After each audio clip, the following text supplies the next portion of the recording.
안녕하세요. 여러분, 배경기 목사입니다. 오늘 예레미야 10장 1절에서부터 예레미야 10장 1절에서 10장 16절까지의 내용을 살펴보도록 하겠습니다.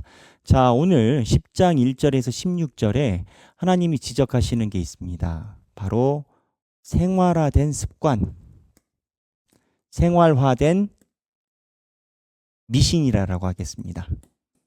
미신입니다. 그 이런 거죠. 손 없는 날, 손 있는 날 여러분 아시죠? 제가 강단에서 저도 신기해가지고 몇 번 얘기를 했는데 이사할 때 그게 있대요. 뭐 이사할 때 손 있는 날 가고 손 없는 날 가고 그냥 제가 웃었어요. 근데 웃긴 건 뭐냐면 이게 손 있고 없고에 따라서 이삿짐 센터 비용이 달라요. 여러분 모르시죠? 이제 목회자들은 교회를 섬기기 때문에 이사를 많이 하거든요. 저도 생각해 보면 결혼하고 나서 이사만 한 11번인가 했어요. 이사의 달인입니다. 그냥 너무 힘들어요. 근데 이제 그때마다 한국에 와서 미국에 있을 때는 몰랐고 한국에 와서 이사할 때마다 이삿짐 센터 물어보면 날짜에 따라서 가격이 다릅니다. 그래서 왜 다릅니까? 물어보면 손이 있는 날 없는 날이래요. 물론 모든 업체가 다 그런 건 아니겠지만 많은 업체가 그런 건 사실이에요.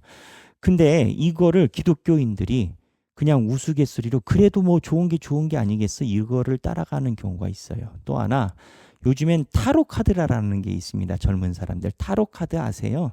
이렇게 카드를 이렇게 뽑아가지고 거기 보면 뭐 그림 같지도 않은 그림들이 이렇게 있어요. 그래서 그림 같은 거를 보고 소위 점치는 거죠.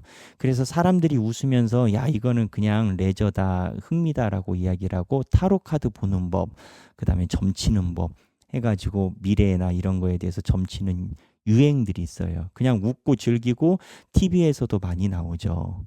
근데 이거 괜찮을까요? 신앙인으로서 결론은 괜찮지 않습니다.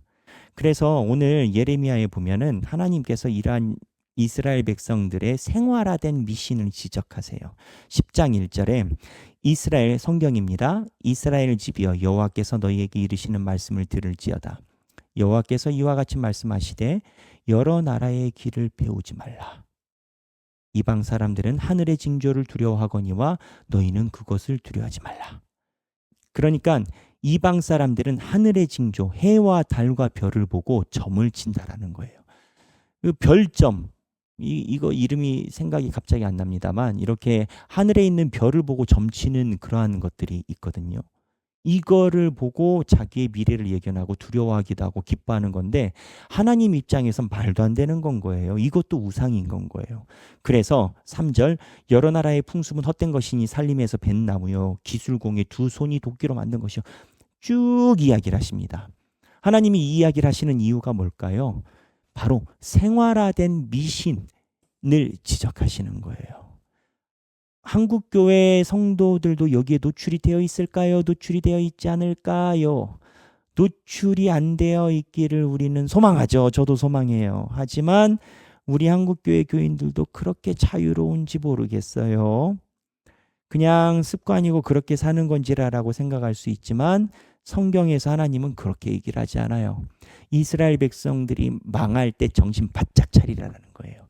어디 교회에서 타로 카드를 꺼내놓고 하겠습니까? 그래서 이렇게 생활화된 미신이 사부작 들어와서 이스라엘 백성들의 신앙의 근간을 흔들어내는 것을 오늘 지적을 하세요. 그러고 나서 이제 어떠한 이야기를 하시냐면 10장에 이러한 모든 현상, 이스라엘 백성들이 당하고 있는 이러한 타락, 벗어남의 현상의 원인을 지적하세요. 원인이 뭐냐? 원인이 뭐냐? 여호와를 찾지 아니함으로 21절에 여호와를 찾지 아니함으로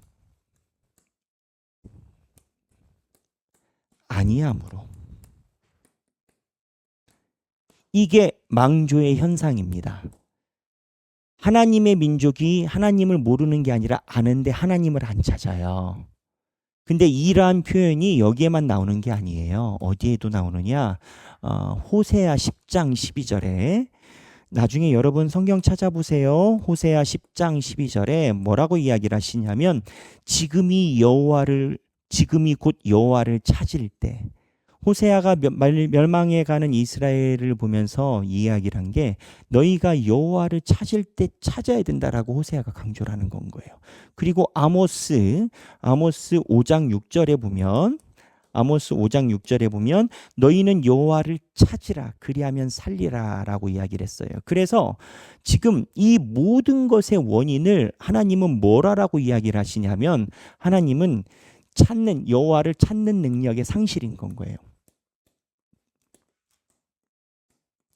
능력의 상실인 건 거예요. 상실이에요. 자, 생각해 보세요. 삶이 어려운 것이 문제가 아닙니다.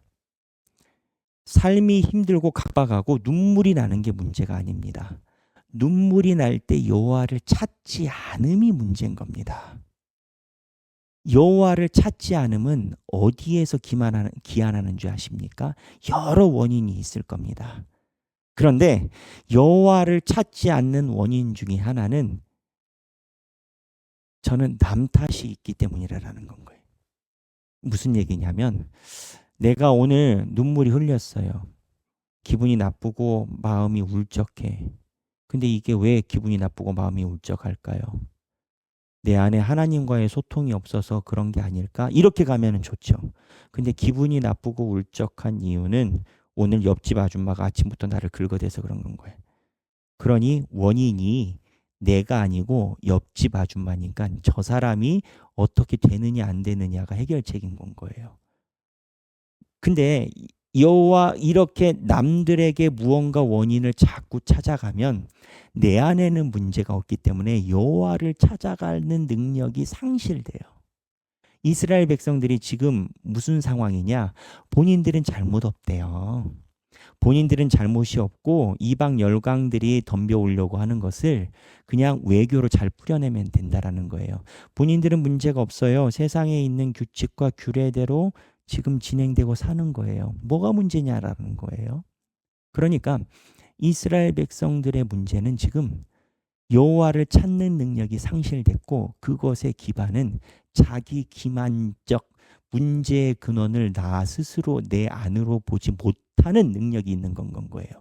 그러면 내 스스로 내 안에 있는 문제를 살펴보면 어떻게 돼요? 문제가 나한테 있으니까 내 스스로 살펴보게 되면은 여호와의 말씀이 나를 지도해야 된다라는 생각으로 가요. 근데 이 성경의 구절이 23절에 있어요. 23절에 여호와여 내가 알거니와 사람의 길이 자신에게 있지 아니하니 걸음을 지도함이 걷는 자에게 있지 아니하니이다. 다시 사람의 길이 자기에게 있지 않고 그리고 아이들이 이렇게 걸으려고 하면 아이들이 스스로 걷는 것을 익혀요. 처음에 엄마가 잡아주잖아요. 보행기가 있잖아요. 잡고 걷는 걸 연습을 하잖아요. 걷는 것도 익히는 것이 사람이 자기 안에 있지 않고 밖으로 있는데 그게 여호와의 말씀에 있다라는 거예요. 여호와를 찾지 않아서 문제인데 여호와를 찾으면 그 말씀이 나를 지도하게끔 한다라는 거예요. 그래서 신학자들은 이 파트가 여호와를 찾아야 되는 능력과 그리고 여호와의 말씀대로 걸어가게끔 하는 자기의 결단 두 가지를 이야기를 한다라고 봐요. 그래서 오늘 여러분들이 이 내용을 가지고 우리의 삶을 한번 생각을 해보면 좋겠어요. 어떠한 파트에 주로 집중하시면 좋겠다라고 여기냐면 여호와를 찾는 능력에 상실된 사회. 역으로 이야기를 하면 내가 힘들고 어렵다 하더라도 주님께 기도하고 하나님의 말씀을 기다리고 있으면 가능성이 있는 겁니다. 힘들고 어려운데 하나님께 구하지 않아. 힘들고 어려운데 하나님의 말씀에 귀를 기울이지 않아. 힘들고 어려운데 하나님의 말씀을 볼 생각도 없어. 그냥 나만 힘드니까 가장 힘들어. 이거는 하나님을 찾는 게 아니에요. 힘들고 어렵기 때문에 주님의 전에 나와 기도하고 힘들고 어렵기 때문에 말씀을 통해서 하나님께서 하시는 말씀을 귀를 기울이려고 하고 이렇게 갈 때 여호와를 찾는 능력이 생기는 건 거예요. 오늘 10장 1절에서부터 전체를 한번 읽어봤으면 좋겠습니다. 10장 1절에서부터 25절까지 25절입니다. 10장 1절에서부터 25절까지 전체를 한번 읽어보시고 여호와를 찾는 능력의 상실이라는 표현으로 내 삶을 돌아봤을 때 내가 느끼는 바가 어떻게 되는지, 여호와를 찾는 능력에 대한 내가 느껴지는 마음의 울림은 어떠한지 목장에서 나누시면서 행복한 성경 읽기 되시면 좋겠습니다. 모두 오늘도 힘내시고 행복한 성경 읽기 되시길 바랍니다. 감사합니다.